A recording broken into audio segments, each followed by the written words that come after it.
Assalamualaikum warahmatullahi wabarakatuh. Perkenalkan, kami dari kelompok 5 yang beranggotakan saya Safira Tritno Asih. Saya Nova Lestari. Di sini kami akan menyampaikan materi kesehatan lingkungan, faktor dalam membangun rumah, komponen rumah sehat, fasilitas air sehat, sumber air minum, pengolahan air minum sederhana, sanitasi lingkungan, dan tempat umum pengelolaan lingkungan. Yang pertama, ada pengertian kesehatan lingkungan. Kesehatan lingkungan adalah suatu disiplin ilmu dan seni untuk memperoleh keseimbangan antara lingkungan dengan manusia dan juga merupakan ilmu dan seni mengelola lingkungan agar bisa menciptakan kondisi lingkungan yang bersih, sehat, nyaman, dan aman, serta terhindar dari berbagai macam penyakit. Sedangkan ilmu kesehatan lingkungan merupakan ilmu yang mempelajari hubungan suatu kelompok penduduk dengan berbagai macam perubahan yang terjadi di lingkungan tempat tinggal yang berpotensi mengganggu kesehatan masyarakat umum. Adapun kesehatan lingkungan menurut para ahli yaitu yang pertama menurut Slamet Riyadi. Kesehatan lingkungan ialah bagian integral dari ilmu kesehatan masyarakat yang khusus mempelajari dan menangani tentang hubungan manusia dengan lingkungannya untuk mencapai keseimbangan ekologi dan bertujuan untuk membina dan meningkatkan derajat maupun kehidupan sehat yang optimal. Yang kedua menurut HAKLI, Himpunan Ahli Kesehatan Lingkungan Indonesia. Kesehatan lingkungan adalah suatu kondisi lingkungan yang dapat menopang keseimbangan ekologi yang dinamis antara manusia dengan lingkungannya untuk mendukung tercapainya kualitas hidup manusia yang sehat dan bahagia. Yang ketiga menurut WHO atau World Health Organization, kesehatan lingkungan ialah suatu kesehatan ekologi yang harus tercipta di antara manusia dengan lingkungannya agar bisa menjamin keadaan sehat dari manusia. Yang selanjutnya ada ruang lingkup kesehatan lingkungan menurut WHO. Yang pertama ada penyediaan air minum, yang kedua ada pengelolaan air buangan dan pengendalian pencemaran, yang ketiga ada pembuangan sampah padat, yang keempat ada pengendalian vektor, yang kelima ada pencegahan atau pengendalian pencemaran tanah oleh manusia, yang keenam ada pengendalian pencemaran udara, yang ketujuh ada pengendalian radiasi, yang kedelapan ada pengendalian kebisingan, yang kesembilan ada kesehatan kerja, dan yang terakhir ada pencegahan kecelakaan. Selanjutnya, ruang lingkup kesehatan lingkungan Indonesia. Di Indonesia, ruang lingkup kesehatan lingkungan diterangkan dalam pasal 22 ayat 3 Undang-Undang Nomor 23 Tahun 1992 ada 8, yaitu yang pertama ada penyehatan air dan udara, yang kedua ada pengamanan limbah padat atau sampah, yang ketiga ada pengamanan limbah cair, yang keempat ada pengamanan limbah gas, yang kelima ada pengamanan radiasi, yang keenam ada pengamanan kebisingan, yang ketujuh ada pengamanan vektor penyakit, dan yang kedelapan ada penyehatan dan pengamanan lainnya seperti keadaan pasca bencana. Ya, selanjutnya yaitu ada syarat-syarat lingkungan yang sehat. Yang pertama yaitu keadaan air. Air yang sehat adalah air yang tidak berbau, tidak tercemar, dan dapat dilihat kejernihan dari air tersebut. Kalau sudah pasti kebersihannya, dimasak dengan 100 derajat Celcius sehingga bakteri yang ada di air tersebut mati. Dan yang kedua yaitu ada keadaan udara. Udara yang sehat adalah udara yang di dalamnya terdapat yang diperlukan. Contohnya ada oksigen dan di dalamnya tidak tercemar oleh zat-zat yang merusak tubuh. Contohnya zat CO2. Dan yang ketiga ada keadaan tanah. Tanah yang sehat adalah tanah yang baik untuk penamaan suatu tumbuhan dan tidak tercemar oleh zat-zat logam berat. Dan yang keempat yaitu suara atau kebisingan. Suara atau kebisingan yaitu suatu keadaan di mana suatu lingkungan yang kondisinya tidak bising yang dapat mengganggu aktivitas atau alat pendengaran manusia. Tujuan kesehatan lingkungan. Adapun tujuan dari kesehatan lingkungan yaitu 1. Melakukan korelasi, memperkecil terjadinya bahaya dari lingkungan terhadap kesehatan serta kesejahteraan hidup manusia. Dan yang kedua, untuk pencegahan dengan cara mengefisiensikan pengaturan berbagai sumber lingkungan untuk meningkatkan kesehatan dan kesejahteraan hidup manusia, serta untuk mencegah dari bahaya penyakit. Pengertian rumah sehat. Sanitasi adalah usaha kesehatan masyarakat yang memberikan pada pengawasan terhadap berbagai faktor lingkungan yang mempengaruhi derajat kesehatan manusia. Menurut WHO, rumah adalah struktur fisik atau bangunan untuk tempat berlindung, di mana lingkungan berguna untuk kesehatan jasmani dan rohani, serta keadaan sosialnya, baik untuk kesehatan keluarga dan individu. Perumahan sehat merupakan konsep dari perumahan sebagai faktor yang dapat meningkatkan standar kesehatan penghuninya. Konsep tersebut melakukan pendekatan sosiologis dan teknis pengelolaan faktor resiko dan berorientasi pada lokasi bangunan, kualifikasi, adaptasi, manajemen, penggunaan, dan pemeliharaan rumah di lingkungan sekitarnya. Dengan demikian, dapat dikatakan rumah sehat adalah bangunan tempat berlindung dan beristirahat serta sebagai sarana pembinaan keluarga yang menumbuhkan kehidupan sehat secara fisik, mental, dan sosial, sehingga seluruh anggota keluarga dapat bekerja secara produktif. Ya, selanjutnya yaitu tentang faktor-faktor membangun rumah sehat. Faktor-faktor dalam membangun rumah sehat sebagai berikut. Yang pertama yaitu pemilihan lokasi. Pemilihan lokasi yang baik terhadap pembangunan rumah sangat penting. Lokasi baik yaitu lokasi yang tidak terletak pada daerah rawan bencana, tidak terletak pada daerah bekas tempat pembangunan air atau TPA, sampah, tidak terletak pada daerah rawan kecelakaan dan rawan kebakaran. Yang kedua yaitu kualitas udara. Kualitas udara di lingkungan harus bebas dari gangguan gas beracun. Dan yang ketiga, kebisingan dan getaran. Kebisingan dianjurkan 45 dBA, maksimum 55 dBA, dan tingkat getaran maksimum 10 mm per detik. Ya, selanjutnya yang keempat yaitu kualitas tanah di daerah perumahan dan pemukiman. Yang pertama, kandungan timah hitam atau Pb maksimum 30 mg per kilogram. Dan yang kedua, kandungan arsenik atau AS total maksimum 100 mg per kilogram. Dan yang ketiga, kandungan zat minum atau CD minuman 20 mg per kilogram. Dan yang keempat, kandungan benzoapirene maksimum 1 mg per kilogram. Yang kelima yaitu prasarana dan lingkungan. Memiliki sarana drainase terdiri cukup air bersih sepanjang waktu, pengelolaan pembuangan tinja dan limbah rumah tangga, memiliki akses terhadap pelayanan kesehatan, komunikasi, tempat kerja, tempat pendidikan, dan lain sebagainya. Yang keenam yaitu penghijauan.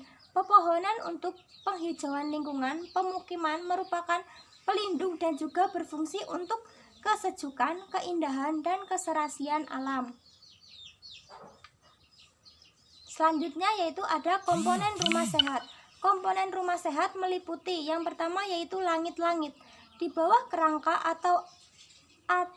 atap atau kuda-kuda biasanya dipasang penutup yang disebut dengan langit-langit yang tujuannya antara lain yang pertama untuk menutup seluruh konstruksi atap dan kuda-kuda penyangga agar tidak terlihat dari bawah sehingga ruangan terlihat rapi dan bersih.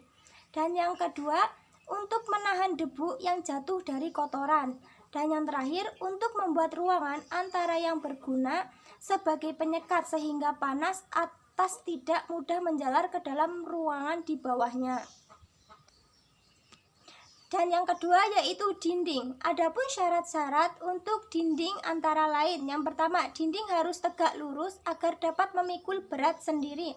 Dan yang kedua, dinding harus terpisah dari pondasi oleh suatu lapisan air rapat, air sekurang-kurangnya 15 cm di bawah permukaan tanah sampai 20 cm di atas lantai bangunan. Agar air tanah tidak dapat meresap naik ke atas sehingga dinding tembok terhindar dari basah dan lembab.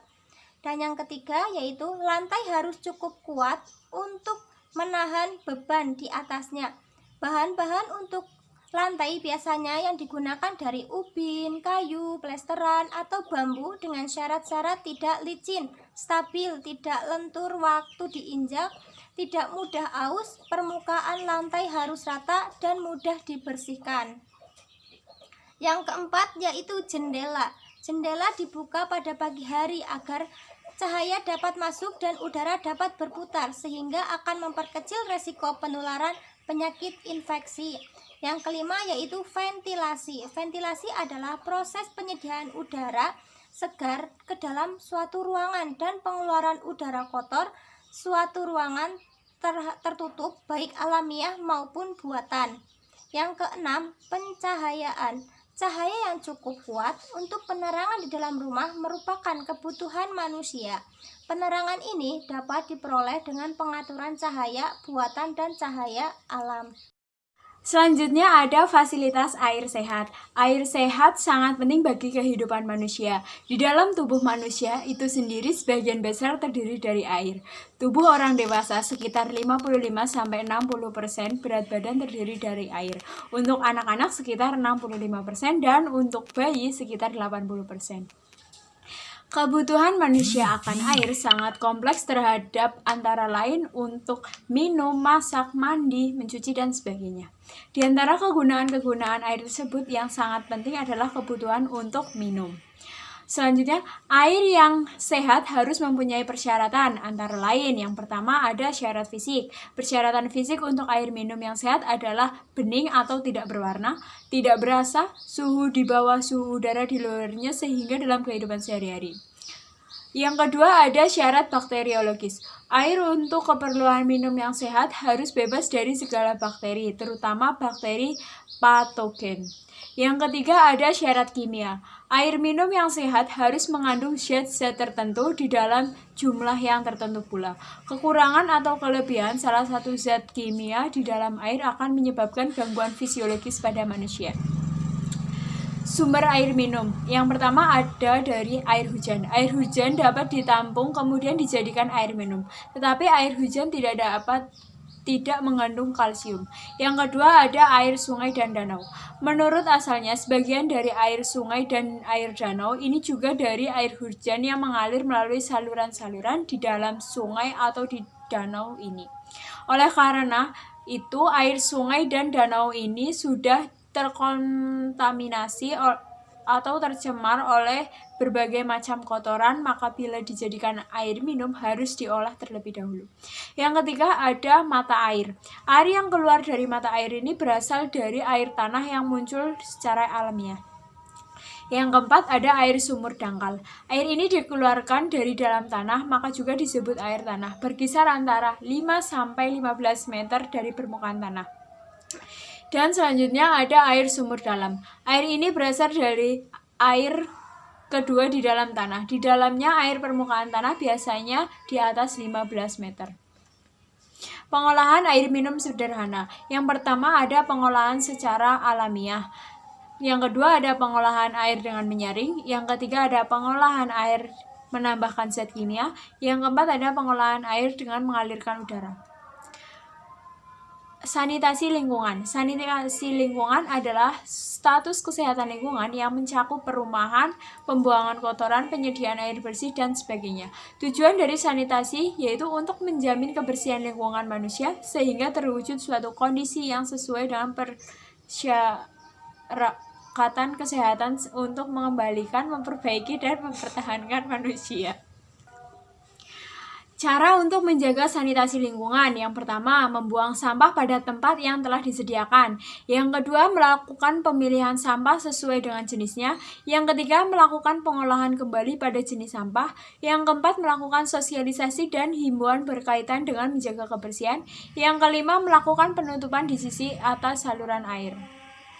Selanjutnya ada pengelolaan lingkungan. Pengelolaan lingkungan adalah usaha sadar untuk memelihara dan melestarikan serta memperbaiki mutu lingkungan agar dapat memenuhi kebutuhan manusia sebaik-baiknya.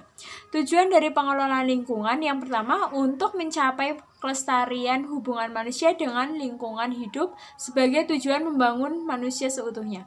Yang kedua, mengendalikan pemanfaatan sumber daya secara bijaksana. Yang ketiga, mewujudkan manusia sebagai pembina lingkungan hidup. Dalam sebuah hadis dari Abu Hurairah disebutkan, tanadafu bikulli ma istatatum fa innallaha ta'ala banai Islama alaina dofati walan yudahulal jannata illa kullu nadifin. Artinya, bersihkanlah segala sesuatu semampu kamu. Sesungguhnya Allah Ta'ala membangun Islam ini atas dasar kebersihan dan tidak akan masuk surga kecuali setiap yang bersih. Hadis lain menyebutkan, innallaha thayyibun yuhibbut thayyiba. nadifun yuhibbun natofata, karimun yuhibbul karoma, jawadun yuhibbul juda, fanadifu afniyatakum. Artinya, sesungguhnya Allah itu baik dan mencintai kebaikan, bersih atau suci, dan mencintai kebersihan, mulia dan mencintai kemuliaan, bagus dan mencintai kebagusan, bersihkanlah rumahmu. Sekian presentasi dari kami. Apabila ada kesalahan, kami mohon maaf yang sebesar-besarnya. Wassalamualaikum warahmatullahi wabarakatuh.